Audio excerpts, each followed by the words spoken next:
right, welcome everyone. I am here with Shana Burgess. She is a mine technician in Labrador, and I'm going to jump right to her to ask, can you tell us a little bit about yourself and how you identify? Yeah, I'm a female neurospicy woman. I guess I was born and raised here in Labrador, and my family's from Labrador. And I'm Nunatukavut. My family is Nunatsiavut, and I love Labrador, where I live, and I love my heritage. Amazing. So you're a mine technician these days, but as I understand it, you kind of had a varied career. Can you tell us a little bit about that? Yeah, I couldn't wait to get out of here.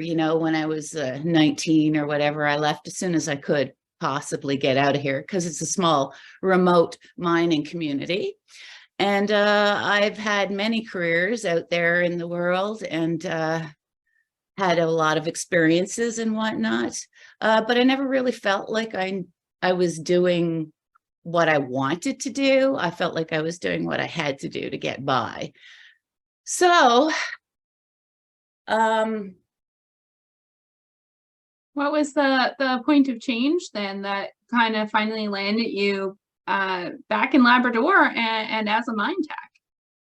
well, I guess I wanted to go home and be closer to my family. My mother was sick, and I guess I tried to figure out what it was I could do up here that would make me happy, knowing that I wasn't really happy here before. Like, what would make it different for me? And I figured job satisfaction might be the thing. So I thought long and hard. I thought for years about what can I do that would make me happy, right? So I eventually landed on geology, which I mean is perfect for this area in Lab West because of the mining, right? I've always had a fascination for rocks and science and mineralogy and all that kind of thing. And I don't know why I didn't go into that when I was younger, but here we are. Yeah, I mean, you got there now, and I mean, even from reading your profile, it really rings out that you're loving your career. Can you tell us like what a mine technician does kind of on a daily basis, or what technologies you use? Yeah, well, I actually studied to be a geological technician. And so the mine technician position is very similar, except for that it deals more with infrastructure, I would say, in a mine, but you're still using all your geology and whatnot. So I use a lot of technology, and I work I work 7 days on, 7 days off. So I have, a lot of a good work-life balance. But the technologies that I use, Shrina Lynn, what was I saying? The technologies that you use on a daily basis as a mine tech? Right. Yeah. As a mine tech. Okay. So a GPS is a really big thing. I'm known actually as a mine surveyor to the people that work in the mine. So I use my GPS every day. I'll map out dig faces where the shovels have been digging and create topographical maps. So I need AutoCAD, which I was really interested in before I ever changed careers. AutoCAD was kind of a hobby of mine as well. And drone, we use drones a lot to survey what we're doing. It gives you a completely different perspective. It's really cool. And what else do I use? I use math a lot. We have to kind of calculate volumes of stockpiles and whatnot. And I do sampling, like geological sampling. There's so much science and technology involved in mining. It's incredible. Amazing. And so you said that you're always interested in geology, even from like way back when, but did you realize how much of the other STEM like math was involved in this career? I had no idea really until I started to get into the meat of the program that I was in, then I understood what was coming. But before that, I had absolutely no idea what was going on in these huge mines that I'm living next to. It's crazy. I just thought they were taking dirt and putting it in a train, but there's so much more. Maybe some canaries on the wall. That's what I'm Right. And to clarify, there are no canaries, right? Right. No, that would be underground mining. Yeah. Okay, so you're above ground then. Yes. Yeah. It's open pit mining. Yeah. Open cache. Yeah. Okay. And right in Labrador City, is that I don't. Well, Wabush, Labrador City, Labrador West, we call it, and also Quebec, just across the border, they have several iron ore mines as well. I mean, it's a geologically significant area, we shall say. So Excellent. And those mines have been open for quite a while. Is there an end in sight? Is this sort of a well, I'm not sure of the exact numbers, but I know that our mine is the smaller of the two mines, and we still have a good 50 years of ore left. So, and that, I mean, we're looking at other avenues right now, like manganese and stuff like that. So that may very well extend the life for another hundreds of years. Who knows? Because manganese is an up and coming thing for green energy and whatnot. So it's looking pretty exciting for Labrador West, actually. excellent. And you bring up a good point there too. I was reading a little bit about this. I don't have enough knowledge, but just I think people often think of mining as separate from green energy, but we rely on mining for absolutely everything. If you want to put up a windmill, you need to mine the materials for the windmill first, right? That's right. That's right. Yeah. And so our new manganese extraction project is, it has to do with, I suppose, electrical vehicles and batteries and whatnot like that. So we're really excited about it. Yeah, and that's so big right now. I mean, not to get off topic here. I'm gonna say this and come back to mining, but we're looking at all of our gas-powered vehicles being, you can't buy a new gas-powered vehicle after 2035. So that's a big thing if we like to get that manganese that's in Canada, across Canada. So Right. absolutely. So that there's going to be a labor market for a lot of jobs in the mine sector for a long time to come. Absolutely. Yes. Right. Getting back to it. So maybe if you could tell me a little bit about the program. So you're a mine tech, but your program was being a geological tech. Is that? That's right. Yeah, I did a little research before I picked the program. And the one that I landed on was at Fleming College in Lindsay, at their Lindsay campus, which is natural resource and what is it? Natural resource science, I guess you'd call it, environmental and natural resource science. So this program, it touched on everything, and it was just an amazing program. I can't say enough about it. Like I did, they have a common first semester, which exposes you to all kinds of different things. And you may very well end up changing programs with that common first semester because it introduces you to a whole broad range of things in the science and technology field.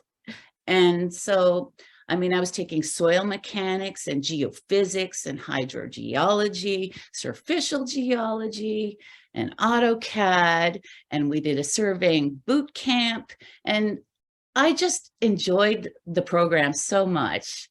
I still smile when I think about it. It was really so interesting. It was a really great program, and they had a co-op, which is what ultimately led to my job here. So I think the co-op is a really fantastic idea. Absolutely. And I've heard that all over the place from a lot of role models, is if you can get into a co-op program, like you're basically set for, I mean, even if it's not, doesn't directly lead to a job immediately, which often it does, at least you have that job experience that people not in a co-op won't have, because they're, I mean, Yeah, you finish school and you don't have job experience unless you've done some sort of co-op or internship. right. And this particular program that I took actually has a 100% success rate, which with their students finding careers or good jobs afterwards, which is astounding. Amazing. So that's in Ontario? Yep, yep, yep. Right on. And was it difficult to be accepted into that school or program? Well, you need a good basis in science and technology and math. I had to go back to school for 8 months because I did not have my academic math in high school. Even at 56 years old, they wouldn't let me in as a mature student without that math. So you need to have that science, math, technology interest absolutely to get into a program like that. And that didn't deter you at all, that you had to? Not at all. No, no. I went back to school for 8 months to take academic math. And for the first time in my life, something clicked. It must have been my teacher, or I don't know what it was, but the light bulb finally came on. I used to call myself a non-math person. I didn't understand it. It scared me. It was intimidating, but I really wanted to get into this program. And so once I applied myself and the light bulb came on, it's like, my God, I can't believe I was so scared of math. That's excellent. Just a bit of determination and grit, hey? Absolutely. Yeah. Yeah, and I will say, for anyone out there kind of in a similar boat or anything, for local programs here in St. John's, the Murphy Center does a program called LEAP as well that helps you get up to speed on your math skills, and they do a lot of tutoring there. So that's one option. There's a lot of programs and services out there that can help you, though. Did you have any programs or services that helped you get into your program? Or I did. Finance, the money, finding the money was a really big part of this whole journey of mine, because I mean, going to college in Ontario when I was living in Newfoundland, that's really expensive. I mean, you have to give up your work and go to school full time. So I applied to the Advanced Education Skills and Labor. I went through one of their programs where I had to do a lot of market research and prove that this program that I wanted to go to was going to be, was going to be a good thing. So I went through all that application, and thankfully, they accepted it, and they paid for absolutely everything. I couldn't believe it. They gave me an allowance. They paid for my tuition. They paid for my books. They gave me plane tickets home, for Christmas and the summer and whatever. It was just, I couldn't have done it without that program, to be honest with you. So that is just an amazing resource that we here in Newfoundland have. yeah, that's right. And I'll do another shout out for anyone looking at that and needing some additional support that way. The organization that STEM for Girls is under is called Women in Resource Development Corporation, and we have career development practitioners that help women apply to advanced education and skills, as well as other programs and services. So just another little shout out, if you're listening to this story going, wait, what did she say about getting fully funded? There are people that will help you find those programs and services as well. So on the other side of this, so you went into this and had all that help, but on the other side, how do I phrase this? How are you now for funds? Oh, well, I know the answer, so I'm doing really well. I'm making maybe 3 times more than I've ever made in my life. I can take care of myself, which is a really empowering feeling. I mean, I'm 56 years old. I'm a woman, so I've been through a lot of crappy sort of times, where I've had to depend or stay in a bad relationship. You know what I mean? So I can take care of myself now, and it's all because of this job and that program that I went through. And it's just absolutely amazing. So we've got the job market is wide open and it is lucrative. It really is. It's worth it. It's worth all the pain of learning the math, believe me. Amazing. And so do you have any advice for anyone kind of considering this sector, whether it's to be a mine technician or more broadly, and any skills they might pursue in advance of, like if they're still in school? Is there any way that they can test it out?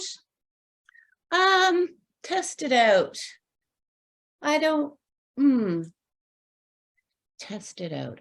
Well, the only thing I could really recommend, I guess, if you're nowhere near a mine and can't actually go and see one or whatever, I would reach out.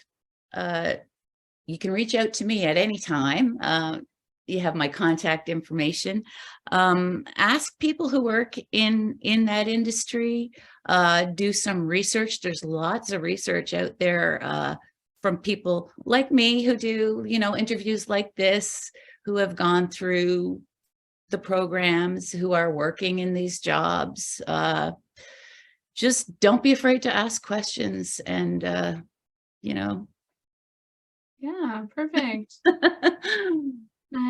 Were any of did you know any of those technologies before you went into that program? Like, had you ever worked with GPS, or is it called Well, AutoCAD? AutoCAD, yeah, no. Other than the GPS in my car, I hadn't really. But AutoCAD, I did have an interest in, but I definitely dove in with college. I had to. I didn't really have an opportunity to use it before, even though I was interested. Drones, that was a personal interest because I'm a photographer. So I had been exploring the drones before this whole program started, but the whole thing just kind of developed afterwards when I got this job, and they actually licensed me and put me through courses to get my advanced license and whatnot. So that definitely blossomed with this program. Nice. And it's one of my favorite parts. Yeah, I'd be so interested in seeing some of that drone footage, really, because we have these like images of what a mine is, but I've never been, well, a little bit of a lie. I've been to the mine over on Bell Island, which is an underground mine that shut down like 50 years ago or so, and very much did have those canaries and all of that. So it like that's a museum mine, but Right. versus having drone footage now of what does a mine look like? It must be really cool. It's really interesting, and it's not as, I mean, it is dirty. Yes, I do come home and need to shower every day, absolutely. But there's so much more. You get to see the sunrise, the sunset, and all kinds of animals that are out there. And, if you're an outside kind of person and don't want to work at a desk job, this is absolutely a career that you should be looking at. I'm outside all the time. I just love it. I love that. So if you're kind of into technology, into outdoors, you can start looking. It's awesome. Yeah. Is there any misconceptions you wanted to tackle about what mining is, or what it is to be a woman in STEM, that you kind of just want to stop those misconceptions in their tracks at all? Well, yeah, mining is definitely not a man's world anymore. There are a lot more women than I expected involved in the whole industry. My company, Takora, has 26%, I believe, of female workforce, which is really good, and it's climbing. They're really trying. And that was the one thing that really made me feel comfortable when I started my co-op, was seeing all the women around the mine, doing different things, driving heavy equipment and in the laboratory and out in the pit, and we're just everywhere, and we are taking over, and I just love it. That's great to hear. 26% is fantastic, It's and growing, you said, and more all the growing. time. Yeah. Yeah. It's not a man's world anymore. Did you have any mentors, or was it just kind of that general community, or were there any women that kind of Well, welcomed you to the team? my team, which is made up of 7 people, five of us were women at the time that I joined. And now my immediate boss is a woman.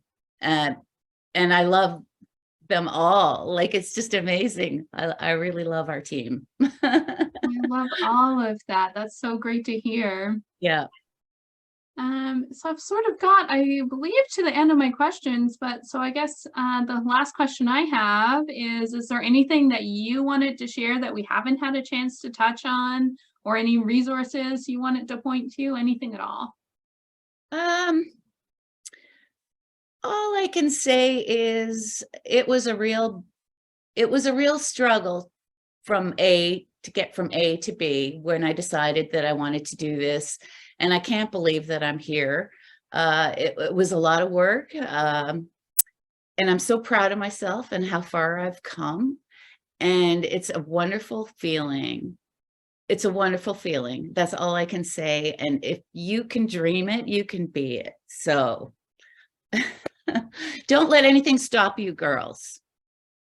That is so great. Thank you so much for sharing your beautiful story. I'm so glad that we got this chance to learn about being a mind tech and everything else we covered today. That's everything. Thank you so much. Have a wonderful rest of day. Thank you. You too.